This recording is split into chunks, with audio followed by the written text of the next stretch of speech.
Warning: the story you are about to hear is an historical event that is very graphic, strange, and disturbing.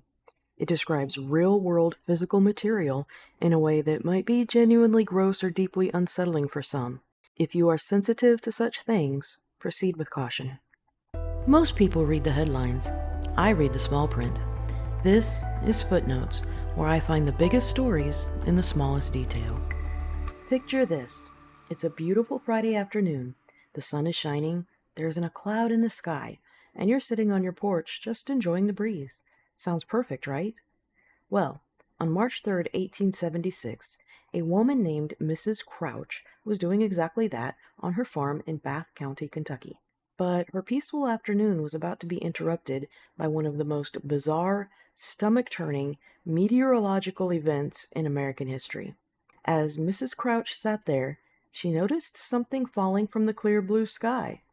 At first you'd think maybe a stray flurry of snow, a sudden burst of hail, but it wasn't cold, and it wasn't white.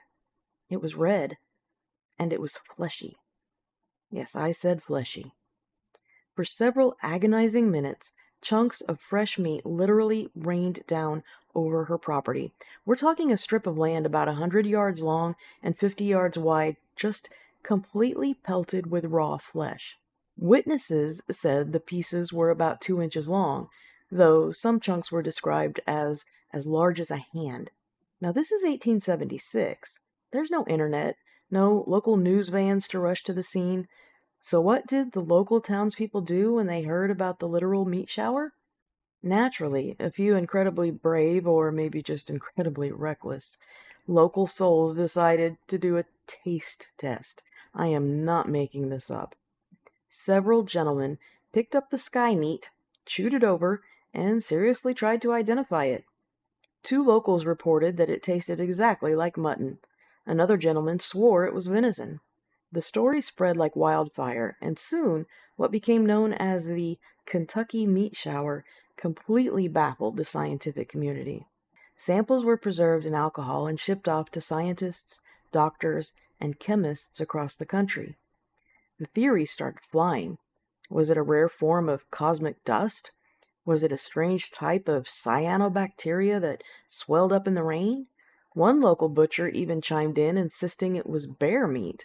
Eventually, a scientist named Dr. Allen McLean Hamilton got a hold of some samples and looked at them under a microscope.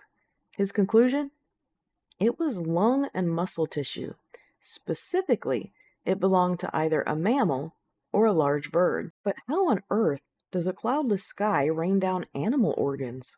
Well, science eventually found its answer, and fair warning, this is not appetizing. The leading universally accepted theory today points the finger at a passing flock of vultures. You see, vultures have a very specific and gross survival mechanism. When they find a carcass, they gorge themselves until they can barely fly. If the flock gets suddenly spooked by something on the ground, they need to take off fast. But if you're weighed down by a pound of rotting deer meat, aerodynamics are against you. So to lighten their load and escape quickly, the entire flock will collectively, vomit mid-flight. So poor Mrs. Crouch wasn't witnessing a miracle or a glitch in the Matrix. She was just standing beneath a flock of terrified, overstuffed vultures experiencing a mass synchronized biological ejection. It was just a very unfortunate coincidence of biology, physics, and terrible timing. Next time you're sitting on your porch on a beautiful day, maybe pack an umbrella just in case. I'm Brenda, and maybe some footnotes should stay buried. Also, please don't eat random sky meat.